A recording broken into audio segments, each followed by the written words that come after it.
So I'm going to start off straight away with this patient. So she came to me complaining of painful stiffness of her limbs. As you can see, she walks with a very peculiar gait. And if you watch me, I can actually imitate her gait. So basically, she walks by contracting her flexor and extensor muscles at the same time. So the flexor muscles and the extensor muscles are co-contracted. So that gives rise to this very typical sort of gait. And the pathology here is the interneuron in the spinal cord, which is actually mediates the dance between the agonist and antagonist muscles. And in this particular case, the immune pathology is due to, the pathology is immune in nature and is due to, it's associated with GAD antibody, and we often refer to this as stiff person syndrome. And I've kind of like articulated or listed the standard features of this disease and its treatment. Now, let me just change the scenery slightly to this location. So as you can see, this is a very remote region in Tanzania. And you can see Mount Kilimanjaro in the background. And this is a patient that I saw in Tanzania who presents with very similar symptoms. Severe stiffness of his limbs. So severe that you can see in this picture that I'm able to lift up his whole body using just his legs like a strut, you know. So he's so stiff. And the stiffness is not just confined to the limbs. There's also stiffness of his axial muscles, including his abdomen. So there is this board-like rigidity. So the pathology again is in the interneuron, but unlike the earlier patient where the pathology was immunological, this time is an infectious agent that has given rise to a toxin that inundates the interneuron and prevents it from functioning. So two very similar diseases, but the pathophysiology is immune in one and infectious disease in the other. So similar diseases, but only one is seen in under-resourced region. The other can be seen in any parts of the world. So how do you sort this out? Well, the traditional method of evaluation would have been context, right? You look at the context of the patient. And from the context, you should be able to sort out whether this is an immunological disease or is an infectious disease. Okay, that's what I thought till I was in Zambia when I was seeing this patient as part of the ward round. Okay, he came to us for very similar symptoms. Severe stiffness, as you can see. You can hear the locked jaw, the trismus. His limbs are just as stiff as the other patient. You can actually lift up his whole body using his legs, and you can see the board-like rigidity of his abdomen. So naturally, this is Africa. So what is the first instinct? It must be tetanus then. Like I said earlier, context-based diagnosis, right? So what do? We took off all his clothes and inspected for a wound. But all we found, the earlier patient, you saw the wound on the leg, which was due to injury that occurred in the farm. In this patient, all we found, not an infected wound, but all we found was a secondary bed sore that happened because the beds were not appropriate for patients who are lying in bed all the time. So, what is this then? Okay, well, when you examine the patient a bit more, you realize that beyond his stiffness, there is also some other signs. He's encephalopathic. He has got myoclonus. He's got dysautonomic symptoms. And then if you notice his face and his eyes and his eyelids, he's got this obsoclonus-like eye movements. Now, this is clearly not just straightforward stiffness, but stiffness plus. So his features actually fit this syndrome called PERM syndrome, which is an extreme form of stiff person syndrome, often associated with the same set of antibodies. Okay. Now, this is in the middle of Africa. Okay. So this point illustrates that just because we're working in an under-resourced parts of the world doesn't mean that we will not see patients that we would see any other parts of the world. Just that we have to often differentiate them from diseases that have disappeared from our regions of the world. So that's why papers like this are extremely important, because this is a beautiful paper written by my colleague from Tanzania, Dr. Mariki, which clearly illustrates the clinical features that differentiate stiff person syndrome from tetanus. Why is this important? Because any of you, in any of your practice, when you see a patient like this, what will we do? Well, we would have done a number of investigations. We would have done brain scans, would have done spine scans, we would have gotten spinal fluids, we would have done the anti-GAD antibody, amphiphysine antibodies, and we would have looked for cancers, paraneoplastic conditions. We would have done the whole works. But in this particular situation, all we could do was essentially nothing. Okay, imaging was not available. Spinal taps were not done because all spinal taps from these hospitals always come back normal. Always normal, even though the patient may be super sick from HIV-related iris. So therefore, we stopped sending spinal tap. Scans are only available in a remote facility that you need to send the patient when the patient is stable. So essentially, we only have our wits to make a diagnosis in such situation. So my point here is that if we are working in under-resourced parts of the world, doctors who are working in under-resourced parts of the world, our colleagues who are working in South Asia, Southeast Asia, and Africa, actually their challenges are much more than many of us working in developed parts of the world.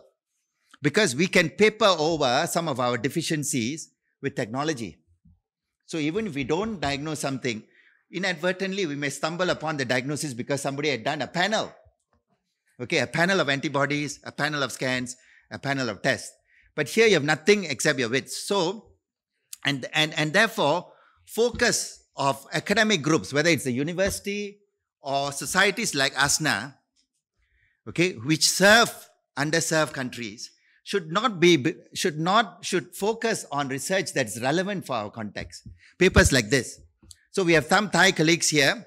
Many years ago, there was a score called a Sriraj score, which is basically predicts the possibility of a patient having ischemic or hemorrhagic stroke. So when I was working in Africa, that was the most commonly used stroke score that I ever used because there was no scans at all. But if you go to any stroke conference in the world now, whether it's organized by WCN or Stroke Society and all that, nobody talks about stroke, managing patients without a scan. Nobody talks about the Sriraj score. In fact, even the Thai doctors I spoke to recently did not remember the Sriraj score. So the irony is, I was scolded by some very senior stroke doctors for trying to organize a stroke symposium, and I only wanted one session. How do you manage a patient without a scan? And I was poo-pooed away because they said I was talking irrelevant, uncontextual things which are not relevant for the modern context. But 90% of the time when you're working below the equator in the southern hemisphere, you have to manage stroke patients without scans. So likewise, in neuromuscular diseases, you have to manage without EMGs. You have to manage without master pathology. You have to manage without the antibody testing. Okay? Another common disease that you see all over the world, Guillain-Barré syndrome. Okay? Now, this is a patient that I saw in Singapore, so quite clear-cut. Ascending paralysis after an antecedent infection. So quite clear-cut, right? So all of us know this disease because it's the commonest paralytic disease all over the world. Then I was in Peshawar, which is an under-resourced part of Pakistan, bordering Afghanistan. So we used to see a lot of patients from Afghanistan, from the tribes of Afghanistan. And this girl is from Afghanistan. She's a Pashtun girl. And she was sent by the pediatrician with a short note saying that she had a severe sore throat, after which she developed ascending paralysis. And those are the examination findings. Quite typical for Guillain-Barré syndrome. So I turned to my resident at that time and said, you know, if something looks like a duck, walks like a duck, quacks like a duck, flies like a duck, tastes like a duck, it's a duck. You know, but you know, most Asian doctors, just like you, are very polite. They don't like to contradict their seniors. So he pulled me aside, you know, away from the rounds and said, doctor. Then I said, what? Doctor, could it be a goose? Then, you know, he was such a serious character. So if it was one of you or one of my residents, I would have said he was probably joking. But he's such a serious character and, you know, he's very polite. So I said, what do you mean? Then he said, oh, you know, in the Pashtun tribes, the vaccination records are kept by the mothers. You know, they have to remember, nothing paper written. So they have to remember. So if they don't remember, the vaccinations are not complete. So many patients in the Peshawar hospitals come from Afghanistan tribe with measles and diphtheria. Measles and diphtheria. So he turned around and asked me, "Doctor, could this be diphtheric neuropathy?" So at this point, my heart stopped because I have not even seen a case of diphtheria, let alone diphtheric neuropathy, right? So what am I going to do with this young girl? But luckily, I remembered that one of the signs that differentiates diphtheria from Guillain-Barré syndrome is the so-called inverse Agar-Robertson pupil. So you remember in Agar-Robertson, you have the pupils don't respond at all to light, but respond beautifully to accommodation. In this case, if you look closely, she responds beautifully to light, but when you get a near response, no matter what object you try to show her, there is no accommodation response in a pupil. So this made us suspect diphtheria, and we managed her accordingly, not as for Guillain-Barré syndrome. Of course, in a developed part of the world, you would have all the microbiology available to confirm that the original infection was indeed diphtheria. So likewise, this girl in Zambia, she was a patient with HIV, just diagnosed 6 months ago, started on antiretroviral treatment, developed severe sore throat, went to a nearby hospital, no diagnosis made about the sore throat in terms of microbiology, given lots of antibiotics. And during that time, she remembers her sore throat was so bad that she couldn't swallow. Why couldn't swallow? Not because of pain, because she had bulbar weakness. And not just bulbar weakness, very interestingly, numbness around her lips. So as you know, in most toxic neuropathies, most infectious toxic neuropathies, the toxins have the maximum effect at the site of inoculation. So you saw earlier in tetanus patients also, at the site of pathology, they often have lots more stiffness than elsewhere. Similarly, in rabies, the site of the dog bite is where you get maximum neurological signs. So here also, the site of primary infection is where you get the maximum neurological signs. And in addition to that, she had the pupillary abnormalities. But what was most instructive about this patient was that after the sore throat was treated, her dysphagia improved. They could take off a nasogastric tube. She went home completely well, started work again. She's a secretary. So went back to office, started work again. And 3 weeks later, she developed ascending paralysis. Now, this is not the story of Guillain-Barré syndrome. This is quite typical for, if you look at the big epidemics, recently there was a big epidemic, well, recently as in the last 50 years, the biggest epidemic was actually in Russia of diphtheria. And this biphasic cause is well described. So initial infection, some bulbar weakness, some cranial neuropathies, patients recover. Second phase, they get this ascending weakness. So with that, again, we made a clinical diagnosis of diphtheric neuropathy for her and managed her accordingly. Again, we couldn't corroborate our diagnosis with any semblance of investigations because they were not available to us. Okay, now let me change gear to another continent. This was in India. I was working in an eye hospital, and this guy from a remote farm came to us because his daughter, who works as an IT engineer in the town, came back to visit him and said, "Father, your eyes are not closing. You know, you're not able to close both your eyes. Something is wrong. And it looks very red and painful. And how come you're not bothered?" Then the man said, no, I'm not bothered at all. But she said, no, it's an eye problem. You must go to the eye hospital. So this eye hospital is actually quite an eminent charity hospital. So she came to the eye hospital, and the eye doctors, because it's neurological, neuro-ophthalmological, I was asked to see the patient. And as I said, there were two mysteries in him. One was that it was clearly, many of you can recognize, he's got bilateral facial weakness. But what is unusual about the bilateral facial weakness is his orbicularis oculi and frontalis is very weak, but his lower face is normal. Lower face is normal. Now, in upper motor neuron disease, you know what happens. The lower face is affected. The upper part of the face is normal. This is the reverse of upper motor neuron disease, and it's bilateral. And then, if you look closely, the other thing that is a mystery is he's not at all bothered by his severe keratitis. His eyes are red from corneal inflammation, but he's smiling. So he shouldn't be smiling. We, of course, want our patients to be smiling, but this man was smiling for the wrong reasons. Why was he smiling? Well, you can look here. You can see he's got no corneal sensation. No corneal sensation. So what does that mean? You can see he doesn't blink at all on both eyes. So what's the diagnosis, you think? Well, the diagnosis was, again, to be discerned. I took off his shirt and looked at his neck, and you can see something that's not supposed to be seen there. That is a thickened nerve of leprosy. So what happens is, if for the students here, the way to find your greater accessory nerve is expose the shoulders. Make sure you draw a line from the lower part of the ear to the trapezius. Draw a line down, okay? And behind that line, you will be able to see, you shouldn't be seeing anything. In you and I, you shouldn't see anything. But in him, you can see a line appears. Something appears along that line. And that is the greater auricular nerve. Can you see that? And you often need to shine a torch tangentially to see it. So that is the greater auricular nerve. So with that, we took off his clothes. And then the other side is also very obvious. Let me show you the other side. Again, draw a line from the ear to the trapezius. And if you watch closely, you'll notice that something will appear. There we are. Can you see that? Yeah. And then if you shine the light tangentially, you can see the profile of the greater auricular nerve. Okay. So with that, we took off his clothes and found that he had all the other signs. Thickened nerves elsewhere, ichthyosis vulgaris, indurated plaques that were hypoanesthetic. So we bundled him up quickly and sent him off to the infectious disease doctors to sort him out for his leprosy. And then after that, referred to us for tasseraphy.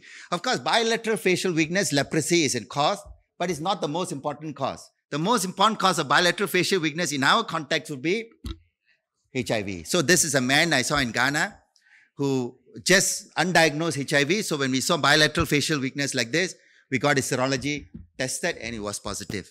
But in other parts of the world where HIV is not so common, the second most important cause of bilateral facial weakness would be Guillain-Barré syndrome. And then all the other things I put in small letters because they are exceedingly rare compared to the first two diagnoses. So let's change gears a bit. Okay, this is a patient that we have seen in any part of the world with myasthenia gravis, and we all know how to diagnose it. Fatigable ptosis, external ophthalmoplegia that is also very variable in nature. And then the IcePac test is often a very useful test. You can see with the IcePac, eyes improve tremendously. So this lady has myasthenia. So looks like a duck, walks like a duck, quacks like a duck. It's a duck. Okay? But not everything that flies is a bird. Okay? Other things can fly too. So this is a patient I saw in Hanoi last year. She is a lady who presents with fatigable weakness. Okay? Fatigable weakness mostly in the bulbar muscles and in the limb muscles. Okay? But mostly in the bulbar muscles. Very little eye signs. She had a mild ptosis, not much ophthalmoplegia. But her weakness in the bulbar and respiratory muscles was so severe, she ended up in intensive care unit. And she had at least one episode of myasthenic crisis. But antibody tests, no antibody test was done because she came from an impoverished part of Hanoi. So no antibody test was done. But her repetitive stimulation test was borderline positive. Repetitive stimulation test was borderline positive. So, but she wasn't responding to mestinon. She wasn't responding to pyridostigmine. She wasn't responding to steroids. And she went into myasthenic crisis and she got out of it and she was shown to me as a diagnostic problem. But when you look at her, she does look like myasthenia. But like I said, not everything that flies is a bird. Okay? So if you look carefully at her, there are a few things that are not right. Now, you can have bilateral facial weakness in myasthenia, but do you see this degree of facial weakness associated with wasting? You see that wasted facial muscles? Now, that's very unusual in myasthenia. Now, what's the other unusual thing about her is that when you open the mouth, you see wasting of a tongue. Okay? Wasting of the tongue, but no fasciculations though. And the wasting of the tongue is very peculiar. Why peculiar? Because you see three lines. Three lines coming down. One line on the sides and one line in the center. What is that? That's a trident shape. So trident tongue is supposed to be specific for anti-musk antibody. So again, in this particular hospital, we didn't have access to acetylcholine receptor antibody. We didn't have access to musk antibody. So what do? We said, because she doesn't respond well to mestinon, she doesn't respond well to steroids, she had a bulbar prominent weakness with wasting of the facial muscles and a trident tongue, we made a clinical diagnosis of anti-musk And we said we should primarily focus on plasma exchange and rituximab, because we know that plasma exchange and rituximab works much better for anti-mask myasthenia. Okay, this is another patient with a similar looking tongue. So now that you have recognized this, you'll be able to make clinical diagnosis of anti-mask antibody. Now, just to finally finish off with to reiterate the point again, not everything that flies is a bird. This is a patient I just saw about 2 weeks ago. Oh no, in fact, more than that, about 3-4 weeks ago. Actually, on a Sunday morning, during a Sunday morning round, this patient was admitted overnight because she had 3 or 4 weeks of limb weakness associated with profound fatigue. She was getting very tired, and that's the exact word she used, profound fatigue. And then on further questioning, she says, maybe my eyes look a bit droopy. Maybe, but no diplopia at all. Okay? So when you examine her, eye movements are essentially normal. She had very mild ptosis, very questionable fatigability in the eyes. But when we examine her limbs, she had very proximal weakness, severe proximal weakness, not much bulbar weakness. And here is the magic sign. For somebody with mild weakness, her reflexes were absent. So, there is a story in Sherlock Holmes when he goes into a crime scene and wonders why in the middle of the night when the crime was happening, none of the witnesses heard the dog barking. So he surmised that the absence of the dog barking must be because the dog must be familiar to the criminal and solve the crime. So in medicine, we often use that. Absence of finding is often as useful as the presence of finding. So the absence of reflexes in a patient with mild proximal weakness, whom we think it's myasthenic in nature, and when we did some exercise, the reflexes magically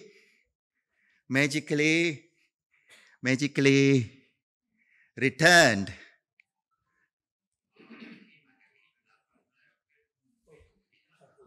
So this is Lambert-Eaton myasthenic syndrome. Lambert-Eaton myasthenic syndrome, where the exercise makes the person stronger.